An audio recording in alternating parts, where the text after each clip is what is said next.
Hi, I'm Ryan Szymanski, curator for Battleship New Jersey Museum and Memorial.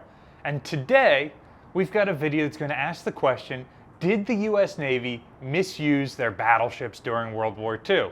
We're sitting on the flag bridge of Battleship New Jersey, where some of the decisions on how battleships were going to be employed during the war were made. It's no surprise that leading up to the war, the US Navy invested heavily in battleships, more heavily than any other country. 17 were authorized, plus another 6 large cruisers.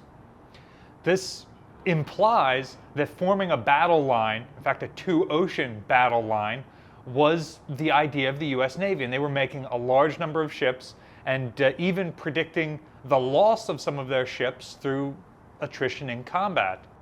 Obviously, events in 1941, Bismarck being disabled by torpedoes by carrier aircraft, the American fleet battleships in Pearl Harbor being disabled by carrier aircraft, Prince of Wales and Repulse being sunk by land-based aircraft. Obviously, modern historians point to events like these as being decisive in battleships becoming obsolete. But, realistically, battleships were not obsolete until the end of World War II, when there weren't two powers left opposing each other that had battleships.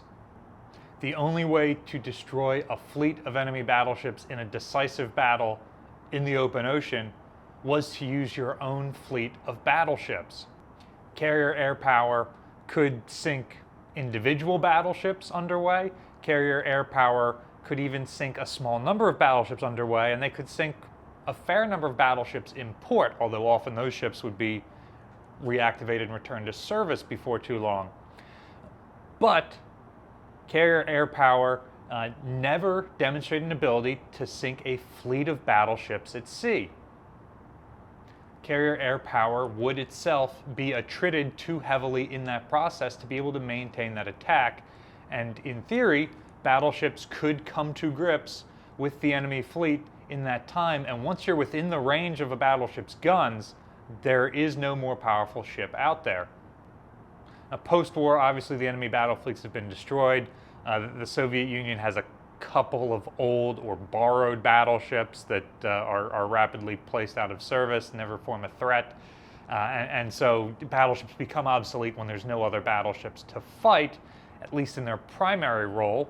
You can certainly argue that they fulfilled secondary roles such as shore bombardment quite effectively throughout their entire careers. But during World War II, to defeat the Japanese, the US Navy wanted to destroy the Japanese battle fleet. It was pretty well accepted at that time that they could not do that with carriers. They had to do it with their own battle line. Before we talk about how the United States misused their battle line, here's a word from our sponsors.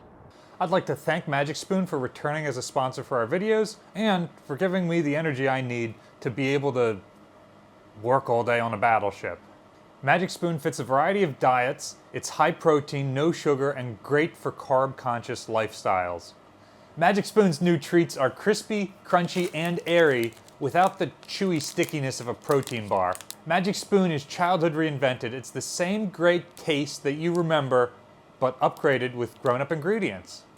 A bowl of the cereal contains 13 to 14 grams of protein, 0 grams of sugar, and 4 to 5 grams of net carbs in each serving, so you can feel good about what you're eating. My favorites are the marshmallow, although they also come in a variety of other flavors, including chocolate peanut butter, strawberry milkshake, and a couple of others. These are great for those mornings when I don't have a chance to eat a full bowl of cereal. I don't have a chance to eat breakfast at all before coming into work. It's so easy to throw this in my bag and eat it at my desk. And Magic Spoon is so confident in their product, it's backed with a 100% happiness guarantee online. So if you don't like it for any reason, they'll refund your money, no questions asked. Click the link in the description below or go to magicspoon.com/battleship for $5 off. Remember to use my code BATTLESHIP for the $5 off your treats today, or you can find them in your nearest grocery store. America's Big Blue Fleet, known as 3rd Fleet when Admiral Halsey was in command, or 5th Fleet when Admiral Spruance was in command, had multiple major components. They had the fast fleet carrier striking force under Admiral Mark Mitcher, and they had the battle line under the commander of Pacific Fleet battleships, Admiral Willis Lee. Both of these men were vice admirals, and both of these men reported to the fleet commander, be that Spruance or Halsey, depending on who was in charge at the time. By the time the Big Blue Fleet is formed in the Central Pacific, fast battleships had already proved their viability and their need in combat. In November of 1942, American fast battleships won a pair of actions. In the Atlantic, Massachusetts is able to disable Jean Bart and contributes to the sinking of a Vichy French destroyer counterattack during the invasion of Casablanca. In roughly the same time period, off Guadalcanal, Admiral Lee's battleships South Dakota and Washington sink the Japanese battleship Kirishima. Arguably, this is the most decisive use of fast battleships during the war. Sinking Kirishima completely changes the direction of the war. We talk about Midway as being a turning point, and that does allow the United States to go on the offensive. But after landing on Guadalcanal, the U.S.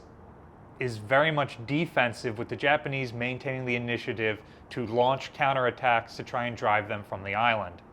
And it's not until Kirishima is sunk by American fast battleships, deployed in a very risky manner at night in narrow waters with very little support left at all as a last resort, that the Americans are able to take that initiative from the Japanese, basically stop the reinforcement of Guadalcanal, force the surrender of that island, and then move further up the Solomon Island chain.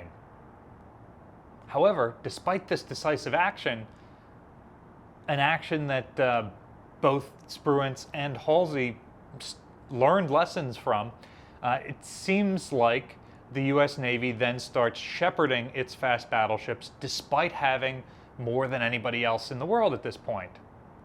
It's interesting that in the Atlantic, we see the British taking a very different strategy and committing their battleships as needed to hunt down Bismarck and Scharnhorst and participate in these convoy runs. The British are using their ships, and occasionally they're losing them. Some of their ships are being damaged. They're losing Prince of Wales. They're losing other ships, but they're still destroying a greater proportion of the enemy fleet than they themselves are losing, and so it is a positive exchange for them. The U.S. Navy will have multiple chances to deploy its fast battleships to completely annihilate the Japanese fleet, and will pass up those opportunities. The first major operation, the Battle of the Philippine Sea, the Americans need to close with the Japanese the night before the battle. Japanese aircraft still have a longer range than the Americans, and if the Americans do not close, then the Japanese will be able to launch a first strike on the Americans, which could be deadly. As it turns out, carrier training and technology prevents this from happening, but not knowing that was going to be the outcome, the U.S. still decides that it's too dangerous to commit its battleships to a potential night fight. If the United States closes with the Japanese overnight, and if the Japanese continue to close with the Americans, they will get into a night fight. This concerns Admiral Lee, and we'll talk about why a little bit later. The second opportunity is the Battle of Leyte Gulf. At the Philippine Sea, the United States was unable to destroy the Japanese force. And so here, 4 months later, the Japanese fleet is coming back out to fight. Spruance, despite following his orders to the letter, is heavily criticized for not doing more to destroy the Japanese. And so Halsey feels that pressure and seeks a decisive battle. His aircraft carriers attack 5 Japanese battleships and only managed to sink 1, doing negligible damage to the others. But those battleships turn around. When he sees the Japanese carriers, the force that had escaped from Spruance, he takes his whole fleet after them with the intention that his carriers will damage or disable the Japanese carriers, but not be able to completely destroy them. So he needs his battleships to be able to close with them and then sink the cripples and other vessels to completely destroy the Japanese offensive capability. As it turns out, Halsey greatly miscalculates the Japanese battleships in San Bernardino Strait turnaround. We're talking about that more in our Leyte Gulf series. Stay tuned for more episodes there. But Halsey misses out on 2 opportunities to use his fast battleships in a single series of battle, campaign. It's hard to say with Leyte Gulf. The problem here is the Americans learned the wrong lesson from the campaign at Guadalcanal. First off, the first American fast battleships make it into theater. North Carolina, Washington, South Dakota are all thrown in to escort American aircraft carriers. And while the U.S. Navy loses carriers in the great carrier battles around Guadalcanal, none of the carriers with battleships escorting them are sunk by carrier aircraft.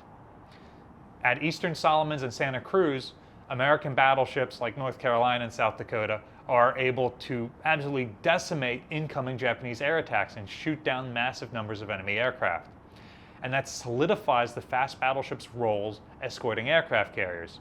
Even though the U.S. Navy has the carrier force and the battle line as 2 separate forces, operationally, the battleships will be used to escort the aircraft carriers, and then if they want to be used as a battle line, they have to be withdrawn from the carrier forces. Part of the issue here is the carriers aren't operating together.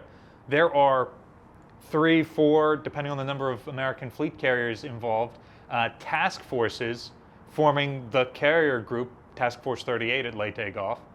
And so the battle line battleships are dispersed between those groups, which means if you want to use them in a surface action, you have to slow down your entire force, pull the battleships out, form a separate line ahead of the carriers, a really complicated maneuver.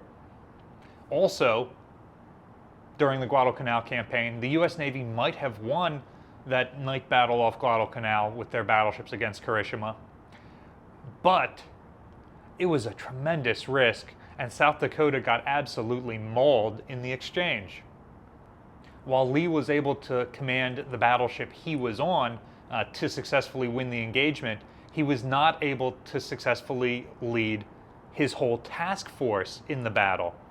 And it really came down to South Dakota absorbing enemy fire and Washington being able to sink Kirishima that won the battle, not some great tactical movement of the entire fleet. Lee masterfully handled Washington, but he did not have control of his whole force during the battle. And so in future potential night battles, like the Philippine Sea, Lee is concerned about using his battle line for 2 main reasons. Even though Spruance, Michler, Arleigh Burke all give him permission to make the decision to form his battle line and go chase the Japanese, Lee decides not to.